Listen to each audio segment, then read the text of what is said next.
Capítulo 1. Antes del caos. Francia al borde. Tipo. Capítulo. Número. Título. Antes del caos. Francia al borde. Texto. Título. Antes del caos. Francia al borde. Contenido. Vamos a arrancar este viajecito en el tiempo con un poco de contexto porque no todo fue revolución y guillotina de golpe. Estamos en el siglo XVIII, en ese momento en que Francia era una monarquía absolutamente capada, dominada por la realeza y una nobleza que vivía como en un videoclip de excesos, mientras el pueblo llano, el tercer estado, sudaba la gota gorda para que ellos no se quedaran sin banquete. Aquí nadie cobraba por estos cargos, pero la corrupción y el clientelismo hacían de las suyas, y nos está engañando que no nos engañe, que nos diga la verdad. La desigualdad era tan brutal que el sistema ya pinchaba en todos lados. La economía estaba hecha un desastre y la sociedad francesa era a prueba de bombas. Casi 70 millones de habitantes divididos entre una élite privilegiada y un montón de gente sin casi nada. La crisis financiera era la gota que colmaba el vaso. El Estado se endeudaba sin parar. Los impuestos caían solo sobre los pobres, y la burguesía, ese grupo de comerciantes, profesionales y hacendados que empezaban a tener pasta, pero no poder, estaba flipando un poco y preguntándose qué narices hacía todo el mundo allí parado sin cambiar nada. Pero, ojo, que esto no era solo dinero y desigualdad. También había un conflicto cultural y político brutal. La gente quería que el sistema oligárquico, ese en el que solo unos pocos podían mandar y decidir, cambiara. Querían potestas para todos, un imperium con más control popular y dejarse de tonterías hereditarias. Las ideas ilustradas, esas movidas con Voltaire, Rousseau y demás pensadores, estaban a tope y corrían por París y los cafés como si fueran el último hit musical. Ese pensamiento, en plan, todo el mundo vale lo mismo y nadie tiene que joder a nadie. Era una bomba lista para explotar entre tanta desigualdad y hambruna. Claro que sí, guapi, que no todo era caos y descontrol. Había asambleas, reuniones y debates donde el tercer estado intentaba hacerse oír. Esto desembocó en la convocatoria de los Estados Generales, algo que no se hacía desde hacía 175 años. El rey Luis XVI estaba más perdido que un pulpo en un garaje y utilizó esta excusa para intentar arreglar la papeleta financiera. Pero, pim pam, no se esperaban lo que venía. Esa convocatoria fue el primer round de una lucha por el poder que cambiaría Europa para siempre. Entonces, ¿quién iba a pensar que la chispa que iba a prender todo era porque a la nobleza y al clero les daba pereza colaborar y el tercer estado decidió montarse su propio chiringuito con la Asamblea Nacional? Así empezó el lío gordo. No sé vosotros, pero yo ya estoy encantado y animémonos, porque esto promete sangre, traiciones y política de la buena, que aquí nadie se anda con tonterías. Si posees el ratón en la barra de tiempo del vídeo, podréis ver los diferentes capítulos. Y antes de continuar, déjame en comentarios desde dónde nos estás viendo y qué esperas de esta travesía por una de las épocas más locas y sangrientas de la historia europea. Vamos a ver cómo un imperio se desmorona y cómo un marine con un par de pelotas llamado Napoleón pone el broche final. Pim pam con cariño, que empiece la función. Capítulo 3. La Bastilla y la fiesta del terror. Tipo. Capítulo. Número 3. Título. La Bastilla y la fiesta del terror. Texto. Título. La Bastilla y la fiesta del terror. Contenido. Llegamos al momento que todo el mundo conoce pero pocos entienden con profundidad. La toma de la Bastilla, ese castillo-prisión que era símbolo de la opresión monárquica y cuyo asalto el 14 de julio de 1789 encendió la mecha de la Revolución Francesa. Pero ojo, que aquí no estábamos ante un juego de niños hocicones. La Bastilla era una fortaleza bien defendida y un nido de corrupción, donde la gente podía desaparecer sin que nadie diera explicaciones. El pueblo parisino, cansado, hambriento y con la moral por los suelos, decidió que ya había tenido bastante y que querían armas para enfrentarse a la monarquía y a sus malos modos. ¿Sabéis qué? Pim pam trucu trucu. Ese día fue una batalla brutal. Madrugadores valientes y otros no tanto se armaron con rifles, bayonetas y hasta con palos y ladrillos y rodearon la fortaleza. La presión social y la revolución que hervía en el aire hizo que los guardias tuvieran poco margen y la Bastilla finalmente cayó ante la furia popular. Claro, no fue solo simbolismo. Sí, se liberaron presos, aunque la mayoría de ellos no eran los grandes líderes de la oposición, sino unos cuantos locos y presos comunes. Pero da igual, porque lo importante fue el mensaje. El pueblo estaba dispuesto a pelear, y el antiguo régimen ya no tenía ni dónde caerse muerto. La caída de la Bastilla desató una ola de entusiasmo revolucionario, pero también de caos y violencia descontrolada. Los rumores volaban que querían ver sangre y se le dio cancha a la turba para ajusticiar a los considerados enemigos, especialmente nobles y funcionarios reales. Aquí entramos en lo que muchos temen y otros han malinterpretado: el terror. Esta fase oscura, donde las guillotinas fueron las protagonistas, fue un festival sangriento con miles de ejecuciones y una paranoia que arrasaba con todo a su paso. Robespierre, ese tipo que flipaba un poco con la virtud y la justicia, se convirtió en el marín con un par de pelotas que usó la violencia para intentar salvar la revolución. Ups, spoiler, no salió bien. Pero queremos ver violencia. Queremos ver violencia, ¿no? Pues pim pam con cariño, que las tensiones internas entre revolucionarios eran brutales. La lucha por el poder, las acusaciones de traición y la guerra de partidos llevó a que la violencia política se institucionalizara y que el clima de miedo y represión dominara el país. El pueblo pasó de la esperanza a la desesperación y al pavor, porque cualquiera podía acabar cortando el pescuezo, literal o figuradamente. Y mientras tanto, el rey Luis XVI miraba desde su prisión con cara de «¿La acabas de cagar?», y esperando que alguien diera el siguiente paso. Entretanto, la Asamblea Nacional se convirtió en un hervidero de debates, ideas y conspiraciones. Aquí se lidiaba entre mantener la revolución pura y floreciente o convertirla en un proyecto político viable y ordenado. La corrupción o el clientelismo podían hacer de las suyas con pocas dificultades, y nos está engañando que no nos engañe que nos diga la verdad. Ni en las revoluciones todo es lo que parece. La violencia y la política iban de la mano, y cada día las decisiones sembraban dudas y miedo. La importancia de esta etapa no es solo en su brutalidad, sino en que es cuando la revolución se hizo un fenómeno imparable.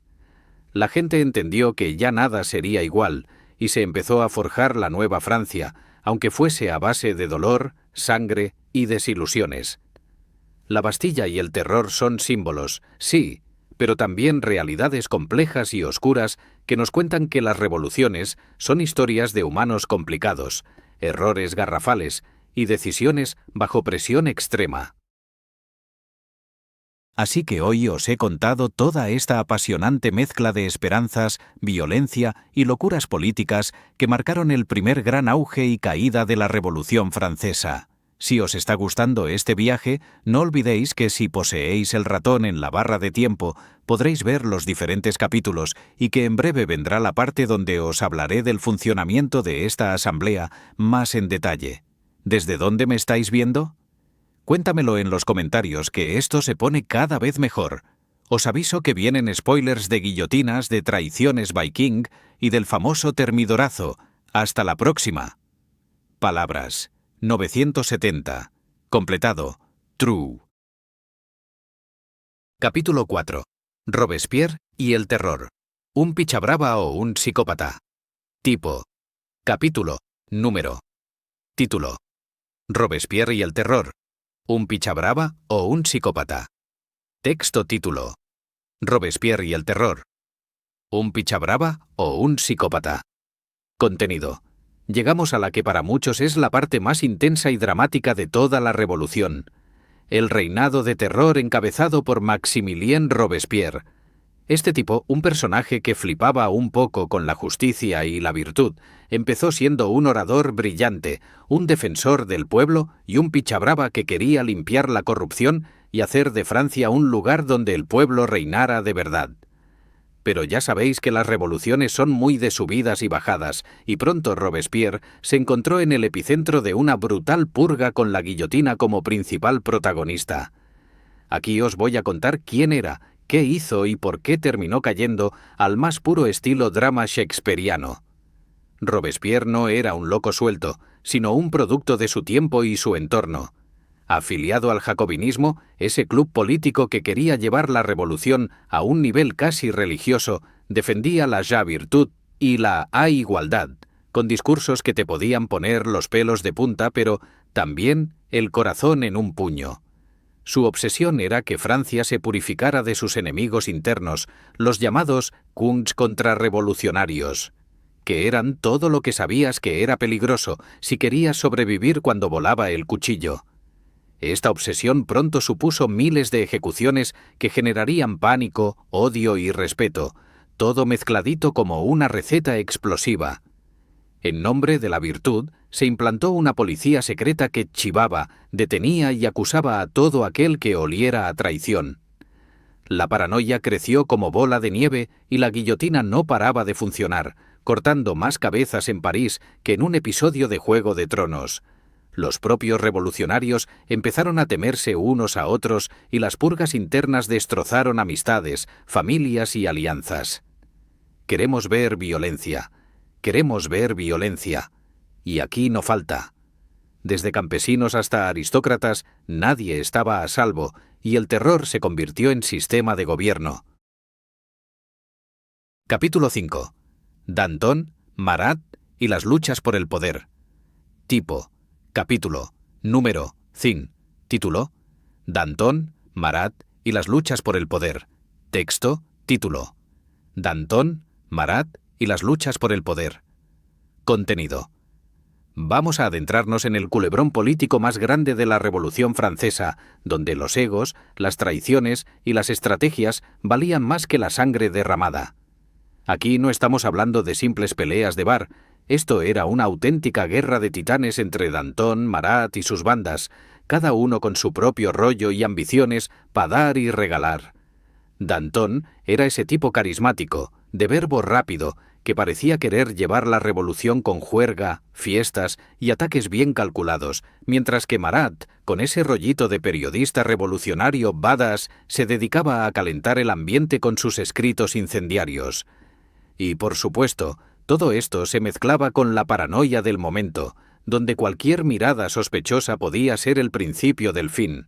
Marat era el peligro andante, un tipo que no dudaba en pedir sangre a gritos desde su bañera y que convertía cada artículo en un pim-pam trucu de hostias políticas. Su furia contra los enemigos de la revolución lo llevó a ser amado y temido a partes iguales. Danton, por otro lado, era más de poner el brazo y, aunque no se cortaba en mandar ejecutar a los contrarrevolucionarios, tenía un enfoque más pragmático para consolidar el poder y estabilizar el país.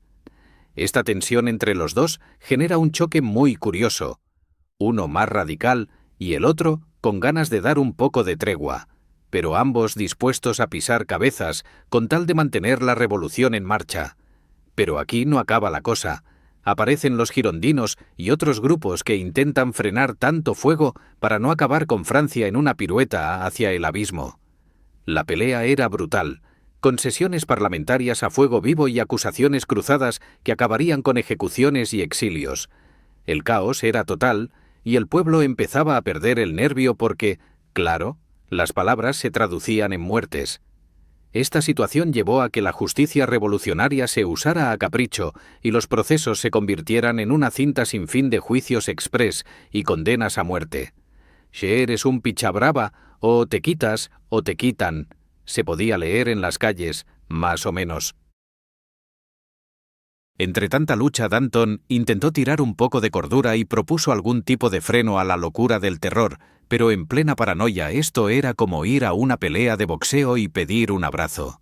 Por mucha influencia que tuviera, acabó cayendo guillotinado, con su público flipando y preguntándose qué demonios estaba pasando con la revolución que ellos querían y la que acababan de crear. Fue un momento dramático. con un joder qué miedo macho palpable y con la sensación de que la historia había entrado en un terreno resbaladizo y peligroso.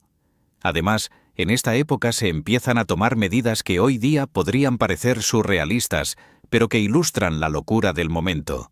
Lo de que era pecado abrir cadáveres, las medidas de higiene impuestas y todo un arsenal de normas para controlar a la población bajo el paraguas de la revolución. La violencia política se mezcla con el control social y la construcción de un nuevo Estado, con sus propias reglas, códigos y excesos. Así que, si queréis entender cómo las luchas internas entre estos jugadores clave influyeron en el devenir de la Revolución Francesa y cómo estos personajes pasaron de héroes a villanos en cuestión de meses, este capítulo es para vosotros. Olvidad la historia tradicional aburrida y preparaos para historias llenas de giros, traiciones y personajes que flipaban un poco. Espero vuestros comentarios y no olvidéis suscribiros a Mitos e Historia Crónicas Épicas para no perderos ni una hostia de esta epopeya histórica. ¡Pum, pum, pum, pum! Vamos a por el siguiente capítulo. Palabras, 950. Completado. Punto true. Capítulo 6. La caída de Robespierre y el Termidorazo.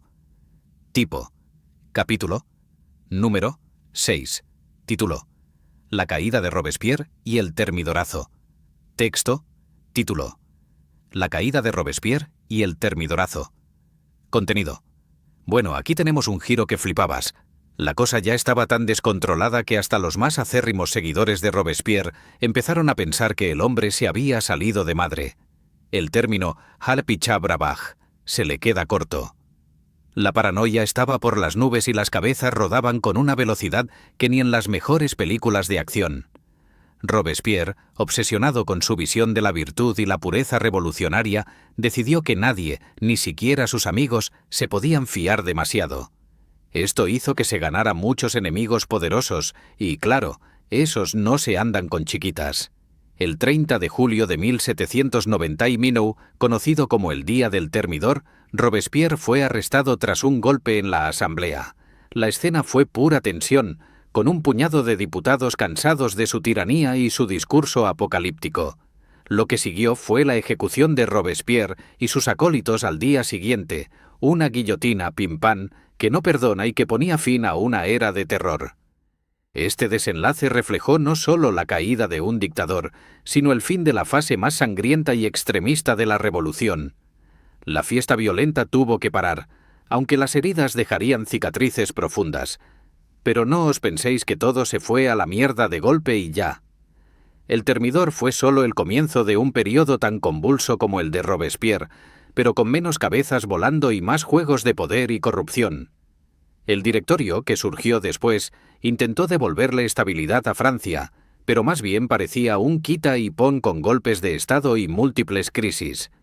Una época donde los ideales revolucionarios se mezclaban con la realidad más cruda y complicada.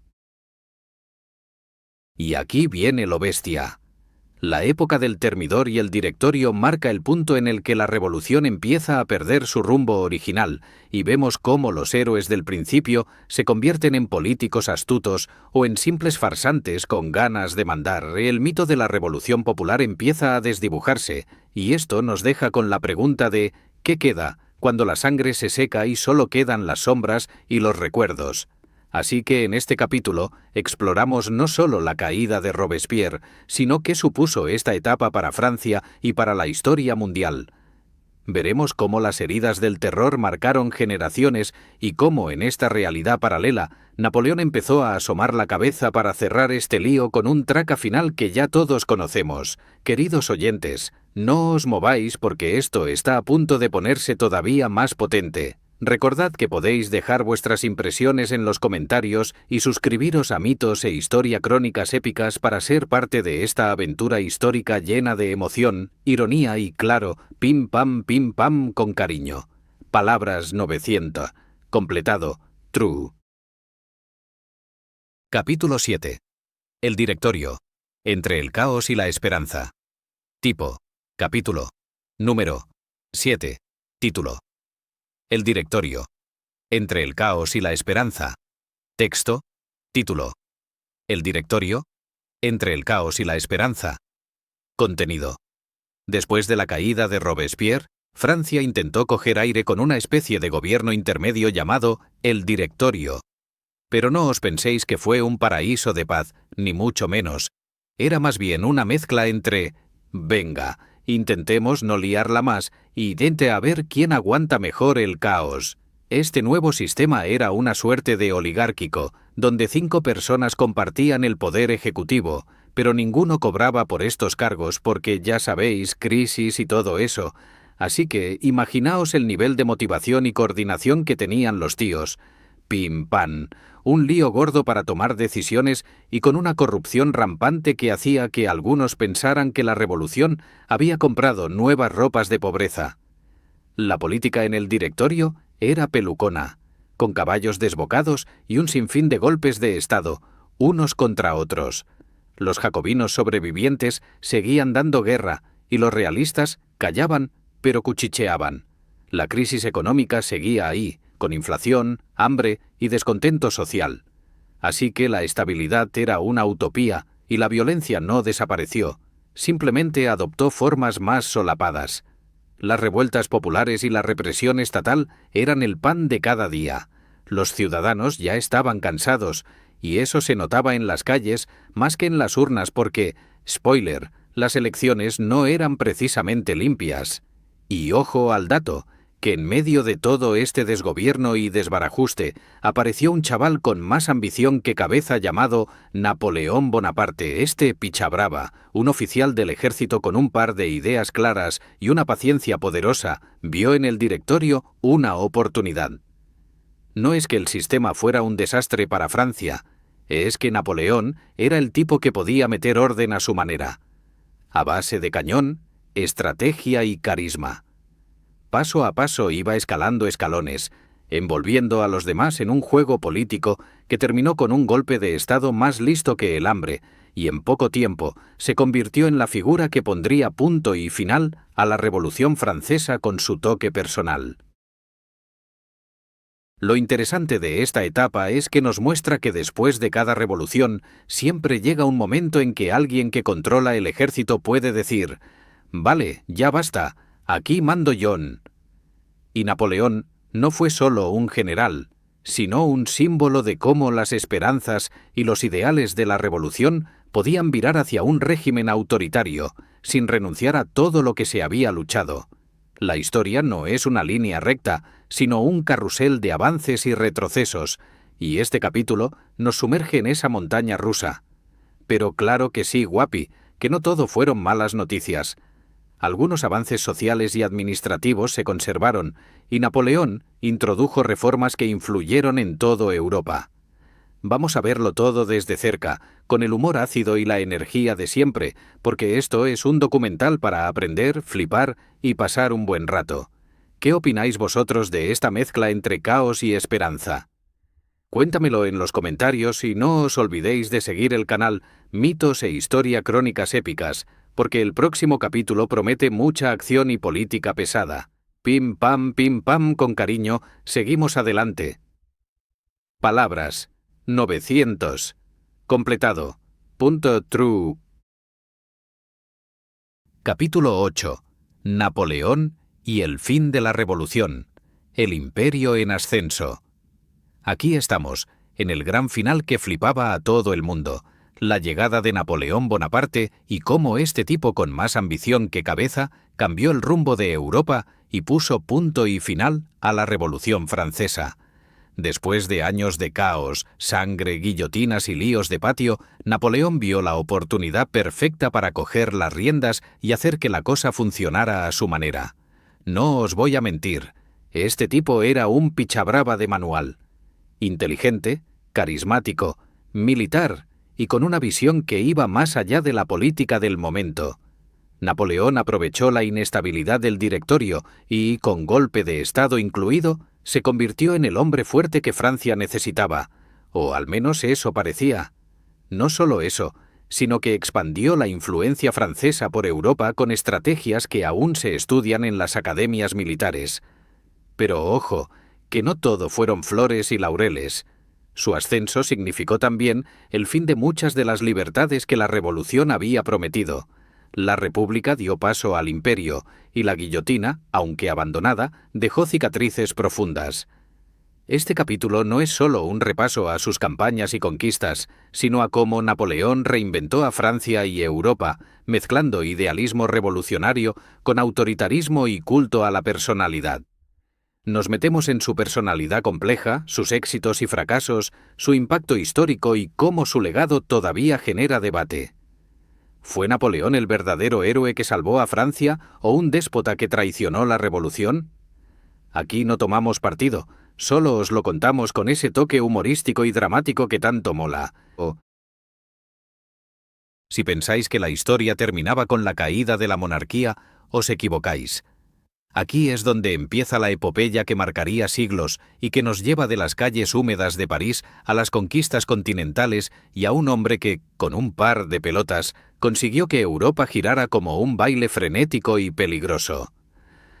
Os aviso de que este capítulo cierra el documental con toda la fuerza, así que no os lo perdáis y aprovechad para comentar qué os parece la figura de Napoleón. Y ya sabéis, suscribíos a Mitos e Historia Crónicas Épicas porque siempre hay más historias que contar y más locuras que descubrir. Pim pam, con cariño. Hasta pronto.